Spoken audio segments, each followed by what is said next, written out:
não vamos ler esses textos que estão, esses versículos que estão entre, o 11 e o 18, porque fala de um assunto mais específico aqui de 2 Pedro e não é nesse tipo de assunto que eu quero entrar. Vamos orar, falar com Deus e pedir que Ele venha nos dar esclarecimento da palavra, em nome de Jesus. Pai, nós estamos aqui essa noite, nós te agradecemos por essa rica oportunidade. Te agradecemos porque, assim como temos falado aqui com o teu povo, de crescimento espiritual, daquilo que o Senhor tem para nós, que é nosso direito, é promessa do Senhor, mas o Senhor espera de nós um preparo, uma qualificação, para que o Senhor nos confie essas promessas. Em nome de Jesus, Deus, venha abrir o nosso entendimento, para que venhamos crescer mais um passo aqui essa noite. Em nome de Jesus, e a sua palavra seja marcada no nosso coração de uma forma que não venhamos perdê-la. É em nome de Jesus. Amém. Glória a Deus. Amém? Glória a Deus. Bom, irmãos, quando Pedro fala aqui, no verso 11, visto que todas essas coisas hão de ser assim desfeitas, ele está falando desse sistema que nós vivemos hoje, O sistema, vamos dizer, capitalista, em que cada país tem a sua soberania, vamos dizer, a sua independência, a sua liberdade, e nós temos hoje que nos meter a essas autoridades, temos que trabalhar para termos o nosso sustento. Em poucos lugares na Terra é diferente do que nós vivemos aqui. Basicamente, esse estilo de vida corrido, em que se trabalha 8 horas por dia, tem alguns lugares que se trabalha mais, Tem alguns lugares em que, como eu disse, há algumas exceções, algumas melhores, outras piores, mas de uma forma geral, que nós temos um certo tipo de educação que é justamente para que sejamos pessoas que venham manter esse sistema girando, Na escola, o que a gente aprende? A gente aprende coisas sobre a vida, tipo, como ser boas pessoas. Esse é o foco da escola? Não. O foco da escola é fazer de você um futuro funcionário. Fazer você, como diz alguns antigos, o proletariado, a classe que trabalha para manter o bolso dos ricos só engordando. Enfim. Mas o que Pedro está dizendo? Que todas essas coisas vão ser desfeitas. Por quê? Porque um dia Jesus virá. Amém? Nós temos que ter essa concepção, que um dia ele vai voltar, nas nuvens, como diz a palavra. E o que nós devemos fazer enquanto esse dia não chega? Ele diz aqui, deveis ser tais como os que vivem em santo procedimento e piedade. Agora olha que detalhe bacana. Esperando e apressando a vinda do dia de Deus. O que vocês entendem sobre apressar a vinda do dia de Deus? Magela, o que você entende disso? Na oração do Pai Nosso, deixa bem claro, Pai, que venha o teu reino, seja feito com vontade. Já no céu já é feito. E a vontade de Deus é voltar para buscar ele. Amém. Amém. Amém. Alguém mais gostaria de falar? O que é apressar a vinda do dia de Deus? Irmão Jânio, o que você acha? Apressar a vinda de Jesus. Bacana, mas aí, não sei se vocês já pararam para pensar nisso, é porque a maioria das pessoas pensa que Deus já estabeleceu um dia, tipo assim, Deus já bateu o martelo, ninguém sabe qual é esse dia, mas que já está assim determinado por Deus. E de fato está. Mas Pedro está falando aqui que tem como apressar, tem como acelerar o retorno de Jesus. E o que será que faria com que o retorno de Jesus acontecesse mais rápido?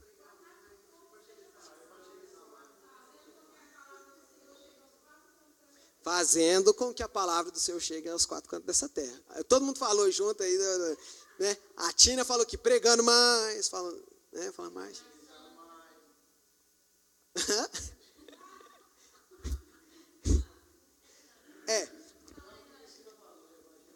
Evangelizando mais.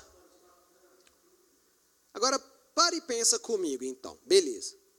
Evangelizando mais, sendo cristãos, fazendo a vontade de Deus. Ok.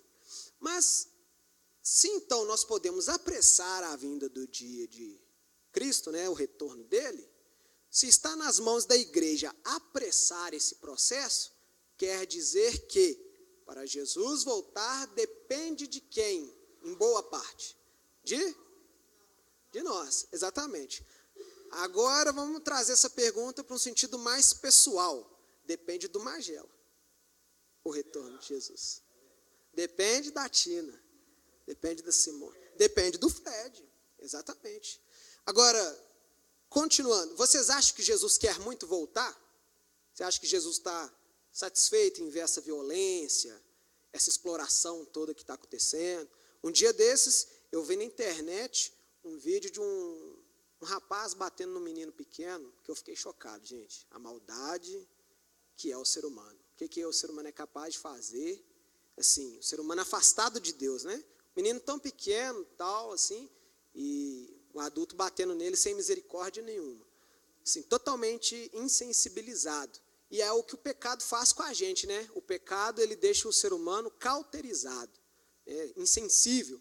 Então, Deus quer resolver esses problemas, mas a forma como ele resolve, como eu disse aqui, qual que é a forma de você tocar a Deus? Não é tocando seu irmão?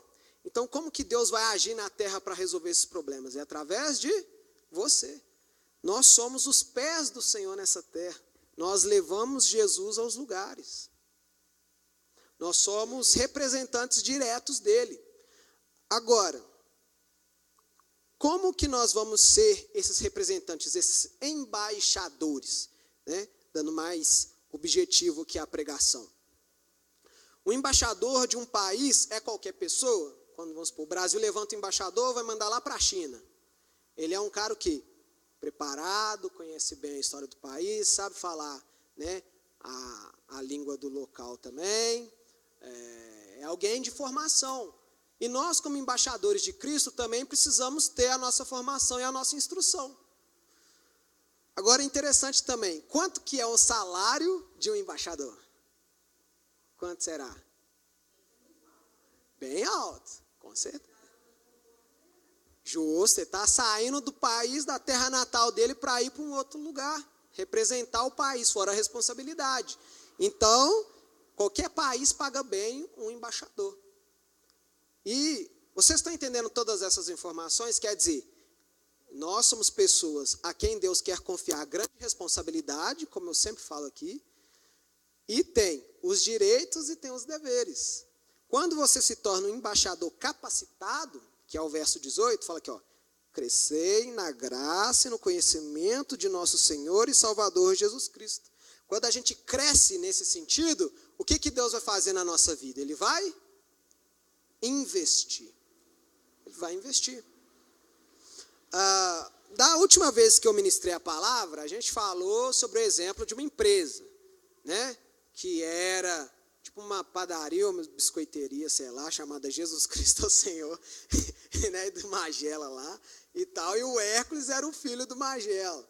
E ele, né, era irresponsável, não administrava bem, então, por fim, acabava que o Magela não confiava nas mãos dele a empresa, porque ele não tinha capacidade para isso, mesmo sendo filho dele. E essa pergunta que eu tenho para nós essa noite, nós sempre vamos estar batendo, nós assim, o Fred, né? Vai estar sempre batendo nessa tecla aqui, pelo menos essa é a temática que Deus tem falado ao meu coração, para trazer aqui para nós, né? Crescimento espiritual.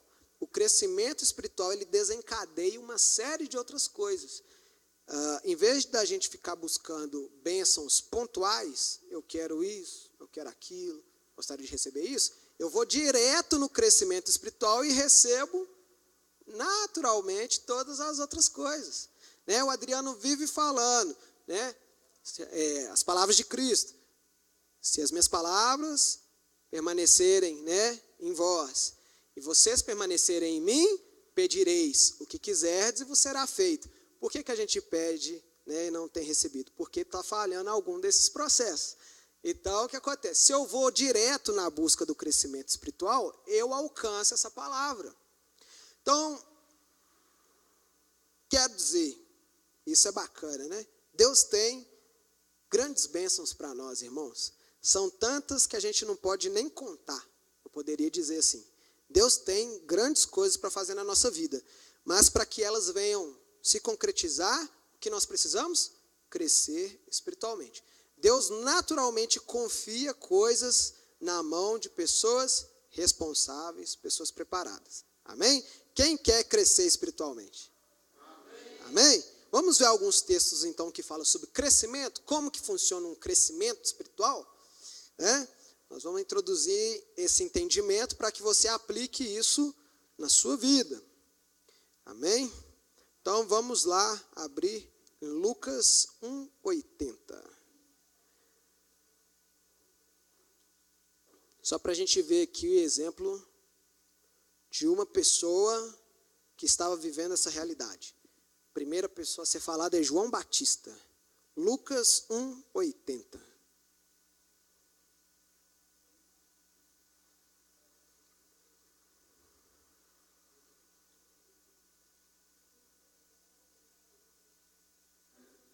Amém? Alguém quer ler aí para nós? Lucas 1:80. E o menino crescia e se rebustecia em espírito, e esteve nos desertos até o dia em que havia de mostrar-se a Israel. Amém. O menino crescia, fortalecia, aqui está crescendo. Robustecer, isso. Forte, exatamente. Crescia e se fortalecia. O que esse crescia quer dizer? É um crescimento gradual, constante, vai crescer. Crescendo e fortalecendo. Porque não adianta ser grandão sem ser forte também, né? É interessante que fala que se rebustecia em espírito. Em espírito, exatamente. Porque nós estamos falando de um crescimento espiritual, justamente. Então, agora que bacana. Onde que ele fazia isso? No deserto. Ah, minha vida está um deserto, Senhor. Normal. Normal. É no deserto que cresce. Normal. Você está falando assim, Deus, mas a vida, né, as coisas da vida estão caindo na minha cabeça. Normal. Normal. Porque é no deserto que a gente cresce. Né? Vamos abrir aqui Salmo 84. Salmo 84. Oh, glória. Papelzinho aqui. Salmo 84. Nossa, tanto de papel. Isso mesmo. Ele tem uma informação muito interessante. Salmo 84, verso 5. Bem-aventurado o homem cuja força está em ti, em cujo coração se encontram os caminhos aplanados, o qual, passando pelo vale árido, alguns acham que está a versão assim, vale de Beraca. Alguém tem essa versão aí? Baca, né? Na minha outra Bíblia era Beraca. Né? O qual, passando pelo vale árido, faz dele um manancial. De bênçãos o cobre a primeira chuva. Vão indo de força em força. Cada um deles aparece diante de Deus em Sião. Então, olha que beleza de texto, né? Bem-aventurado o homem cuja força está em ti. Ou seja, é um homem que consolidou esse entendimento. A minha força é o Senhor. Eu não faço na minha capacidade. Aí qual que é a característica desse homem? Ele passa por um vale seco, um deserto, né? E o que ele faz? Ele faz dele um manancial. Olha que interessante. Deus não tira o cara do deserto, o cara transforma o deserto ao redor dele. Uau!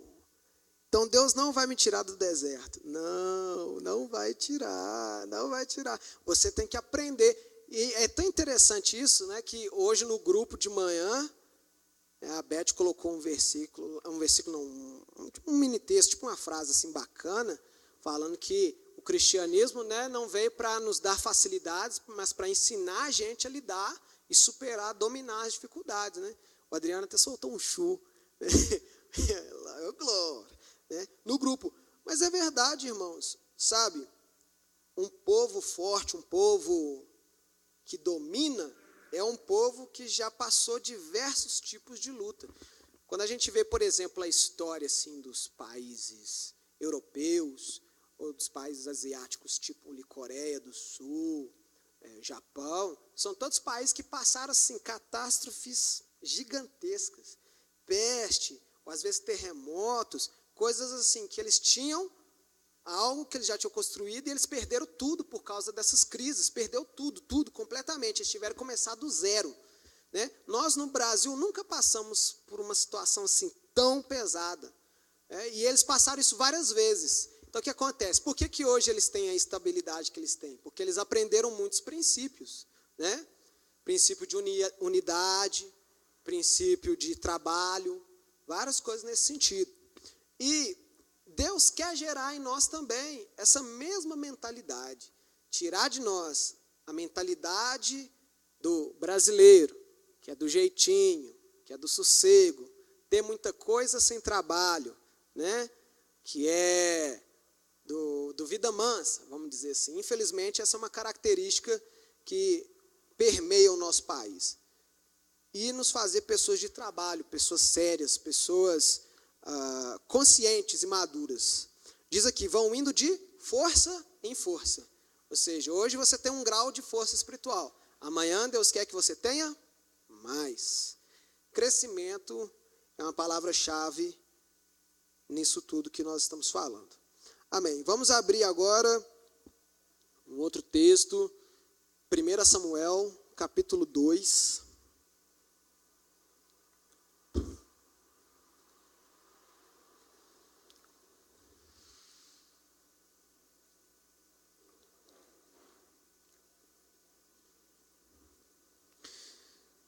Verso 1 Samuel 2,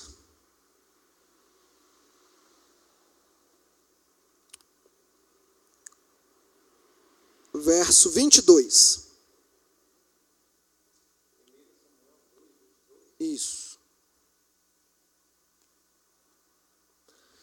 1 Samuel 2, 22. Era, porém, Eli já muito velho, e ouvia tudo quanto seus filhos faziam a todo Israel, e de como se deitavam com as mulheres que serviam à porta da tenda da congregação. E disse-lhes, por que fazeis estas coisas? Pois de todo este povo ouço constantemente falar do vosso mau procedimento. Não, filhos meus, porque não é boa fama esta que ouço. Estais fazendo transgredir o povo do Senhor. Pecando o homem contra o próximo, Deus lhe será o árbitro. Pecando, porém, contra o Senhor, quem intercederá por ele? Entretanto, não ouviram a voz de seu pai, porque o Senhor os queria matar. Mas o jovem Samuel crescia em estatura e no favor do Senhor e dos homens. Então, qual que era essa situação que Samuel estava vivendo, né? Uma corrupção dos sacerdotes, uma corrupção, vamos dizer, dos pastores que Israel tinha na época. O sacerdote Eli estava chamando a atenção dos filhos dele, que mexiam nessa área, e eles eram corruptos, né? A gente vê aqui que eles envolviam com mulheres, nós vemos aqui que eles estavam fazendo coisas que desagradam o Senhor, que estava infamando, né? Fazendo o quê? O povo de Deus pecar, dando mau exemplo. É parecido com alguma coisa hoje? Não é interessante? Ser humano é o mesmo, não importa a época. Mesma coisa. Mas diz aqui que Samuel, ele estava isento disso. E o que Samuel estava fazendo em meio a essa situação? Crescia em estatura e no favor do Senhor. Sabe o que é crescer no favor do Senhor? É crescer em moral, em intimidade, em consideração diante de Deus. É isso que Samuel estava fazendo. Ou seja, em meio a essa situação que nós estamos vivendo, qual que é a resposta para a igreja? qual que é a resposta para aquilo que Deus quer fazer no nosso meio? Nós precisamos crescer. Enquanto está todo mundo, né, envolvendo em coisas erradas, fazendo coisas que Deus desagrada, a resposta para nós, se queremos fazer algo para Deus, é que crescer espiritualmente. Vamos abrir agora em Lucas 2, 52.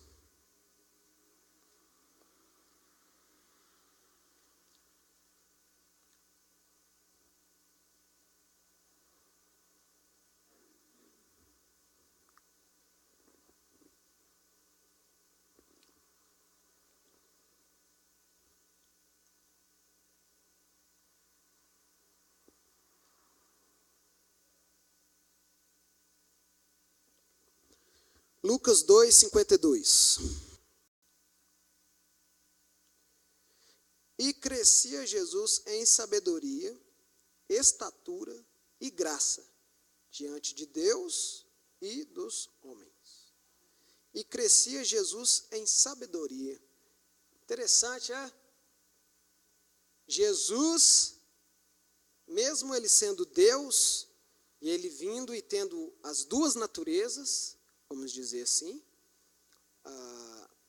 a divina e a humana, Jesus ele teve que aprender tudo assim como nós também aprendemos. Jesus crescia em sabedoria, ou seja, Jesus precisou também jejuar, Jesus precisou também orar, Jesus precisou também aprender, de uma forma geral, a lei. E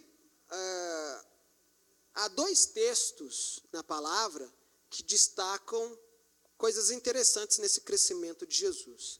Vamos abrir aqui rapidinho. Lucas 4.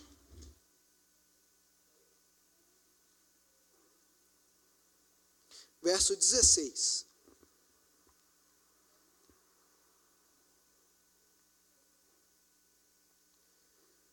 Alguém lê para nós, Lucas 4,16. Chegando a Nazaré, como criado, entrou no dia de sábado, segundo o seu costume, na sinagoga, e levantou-se para ler. Isso. Então, quando ele entrou na sinagoga, né, tem a palavrinha-chave aqui, segundo o seu costume. O poder de um costume. Qual que é o costume que você tem de manhã? Qual que é a primeira coisa que você faz quando você acorda? Um costume, um hábito. O poder do hábito. A gente vê normalmente na vida das pessoas o poder do hábito relacionado a coisas ruins. Por exemplo, a pessoa acaba com o hábito de ver muito televisão. Quando vê, está viciada na televisão. O outro tem hábito, né, de dormir sem escovar dente. Aí começa, né, um pouco de, depois vai acostumando, aí vira um hábito. A pessoa que tem um hábito de, sei lá, comer doce demais. Enfim, aí acaba que aquilo se torna um vício. O poder do hábito do costume. Qual que era o costume que Jesus desenvolveu? Aos sábados, ele ia lá, ler as escrituras, aprender a palavra. Gente, se você quer crescer espiritualmente, você precisa desenvolver costumes na sua vida. E esse é um conselho para crescimento que é bem prático.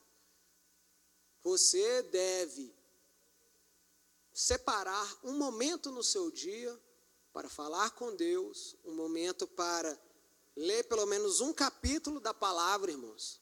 Porque se a gente não desenvolver o costume, o hábito, nós não vamos conseguir crescer. Né?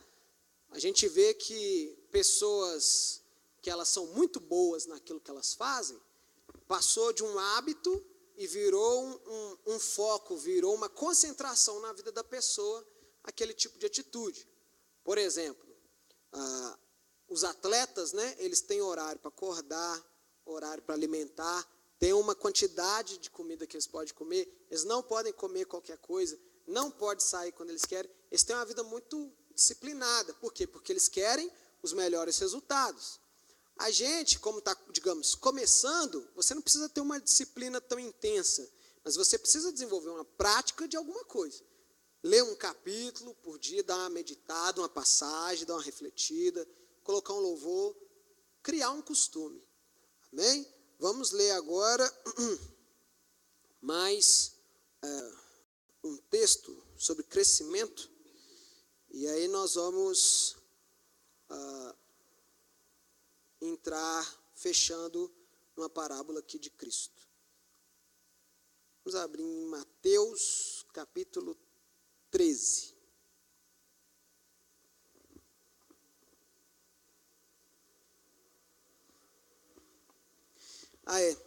Perdão. Antes de Mateus 13, eu tinha falado que tinha duas características que eram interessantes na vida de Jesus, né? Só vou ler aqui com os irmãos o texto, não vou comentar muito, para a gente avançar.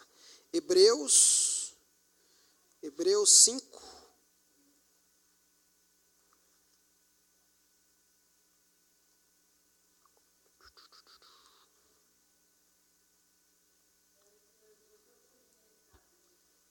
Antes de Tiago, lá no final do Novo Testamento.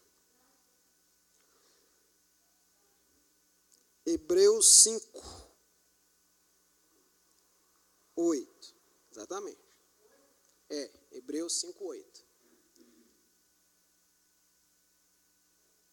Hebreus 5, 8 diz: embora sendo filho, aprendeu a obediência pelas coisas que sofreu, e tendo sido aperfeiçoado, tornou-se o autor da salvação eterna para todos os que lhe obedecem. Então veja que interessante, embora sendo filho, quem é filho de Deus aqui? Amém? Você é filho? Embora sendo filho, Deus não vai te poupar. Se você tem que aprender a lição, vai ter que aprender. Amém? Então, já que a gente entende, poxa, tem coisas que Deus ele não vai me poupar. Igual fala aqui a respeito de Jesus, né? O primogênito, o maior de todos. Embora sendo filho, ele aprendeu a obediência. Como que ele aprendeu? Pelas coisas que sofreu. Então, irmão, tá tudo certo. Fala, Deus, mas eu sofri tanta coisa na minha vida. É isso mesmo. Normal, né? Mas é diferente o sofrer no sentido de um sofrimento sem aprendizado, inútil. Aí esse é duro mesmo. Sofrer uma coisa que você não tirou nada de lição, você não tirou nada daquilo, é péssimo. Agora, o sofrimento de Deus é didático. Não é aquele sofrimento que ele tem o prazer de te ver sofrer e um sofrimento assim, acima do que você suporta. É um sofrimento para que você aprenda, né? Aprendeu a obediência pelas coisas que sofreu e tendo sido aperfeiçoado. Deus precisa te aperfeiçoar, irmãos. Então veja que Jesus, ele andou nesse caminho para nos dar exemplo de que ele que cresceu e fez a vontade de Deus, que até ele precisou passar por isso, no final das contas, onde Jesus está hoje? Assentado à direita de Deus, glorificado. E Deus confiou tudo nas mãos de Jesus, do mesmo jeito que quer confiar na nossa. Então, fechando aqui a palavra, nós vamos ler aqui a parábola do semeador em Mateus 13, e nós já estamos encerrando nesse tema do crescimento espiritual. Mateus 13.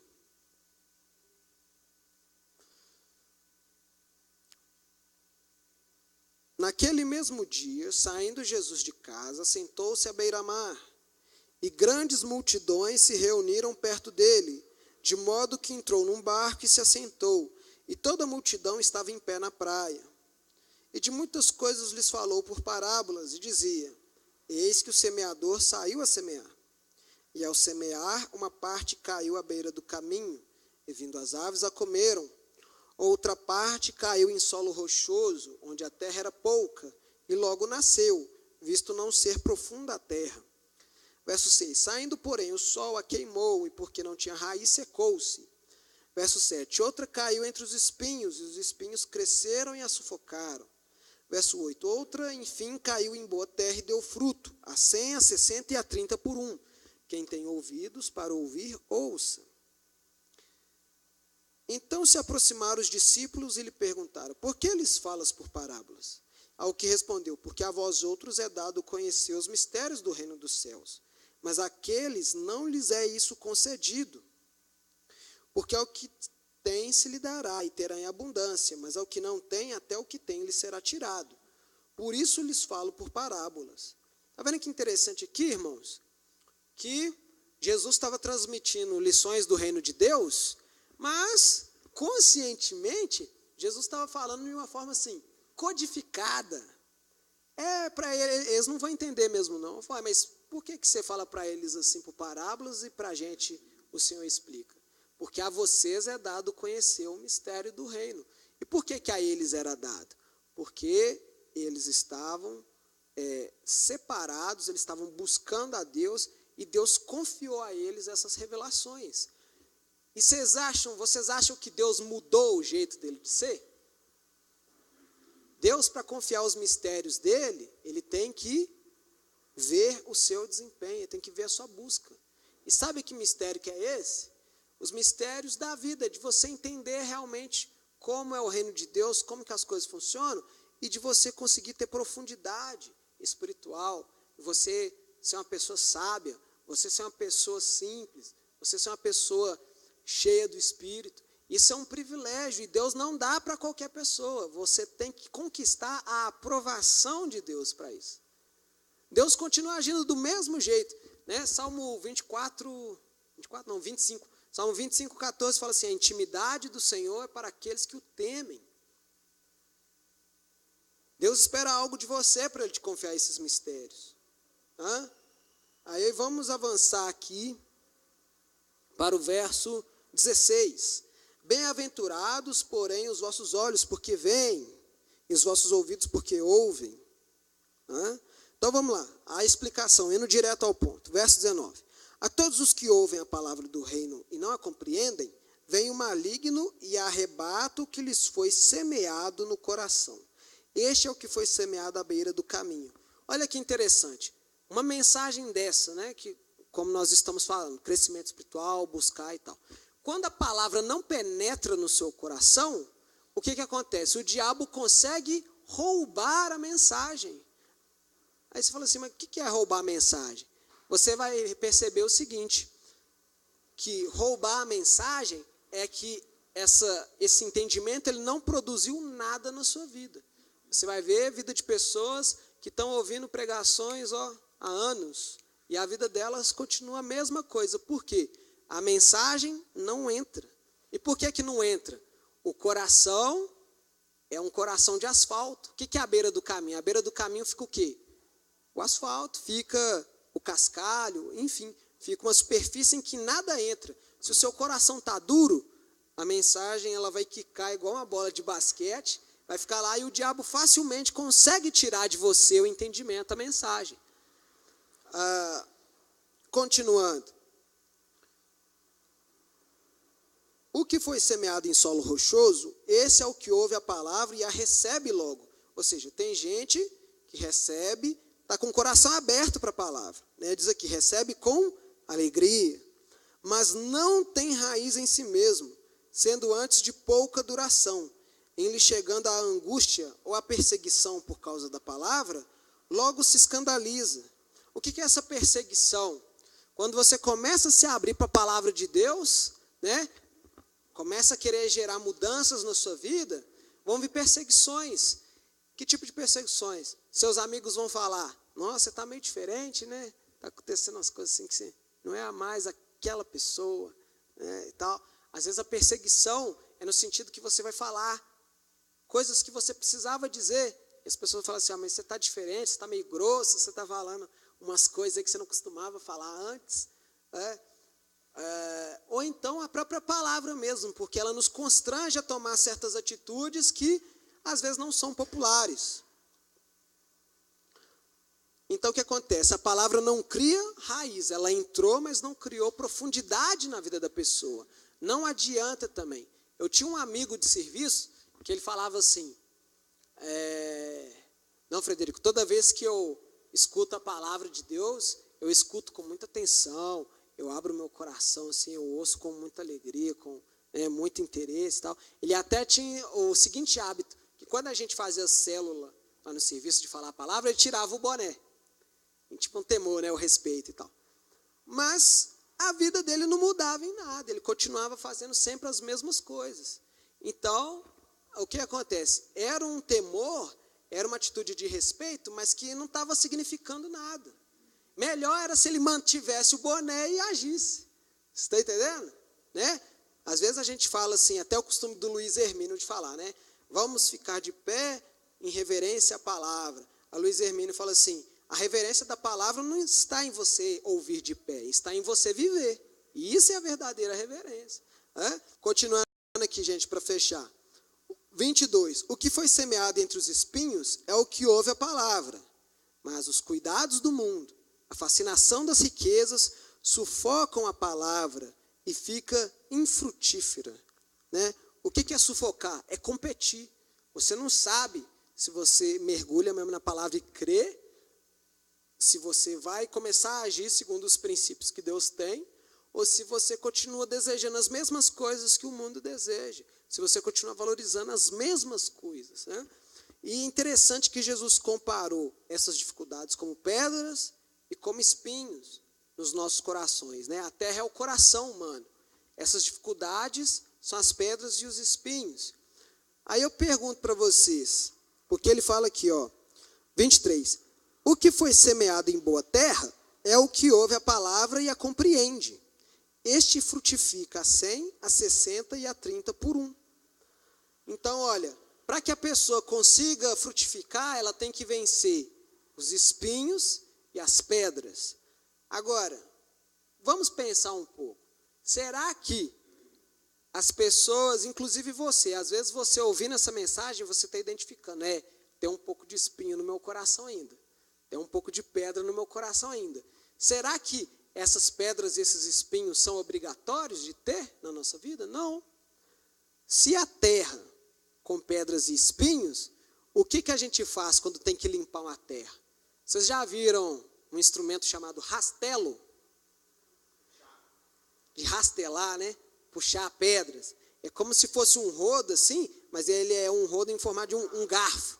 Isso, para justamente... Isso, puxa, arranca tudo, né? Justamente. Então, rastelar. Uma vez eu trabalhei na empresa, foi um dia só que eu tive que usar esse negócio. Aí, eu achei interessante essa ferramenta. Por quê? Qual é que é, pai? Engenhoca? Bacana.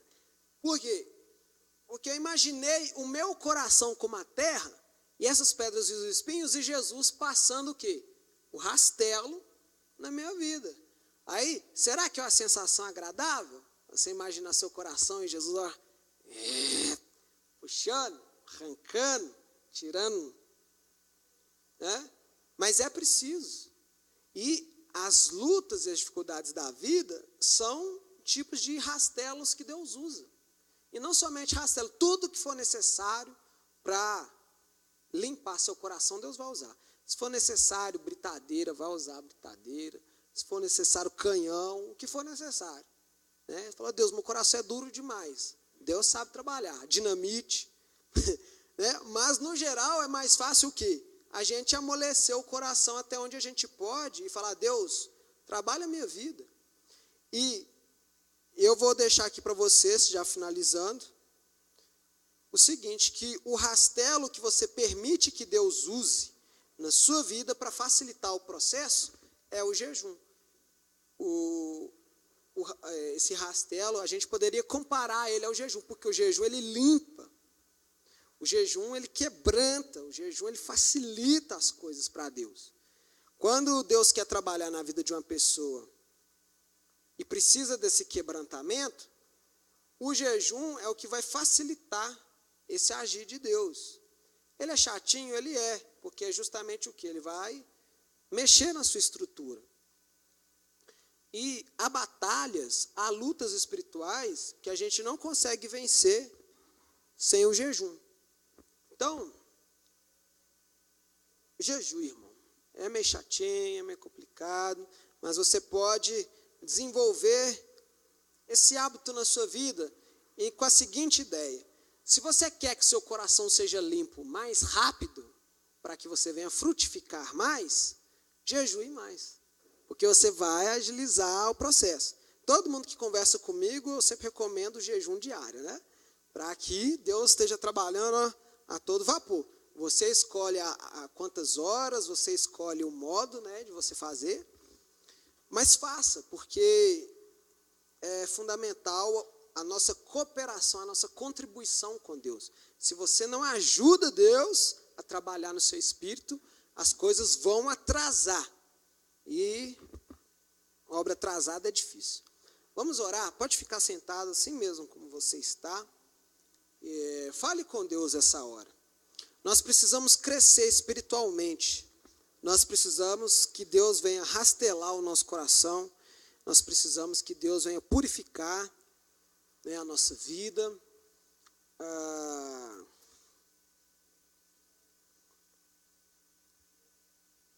É necessário que a gente busque esse quebrantamento.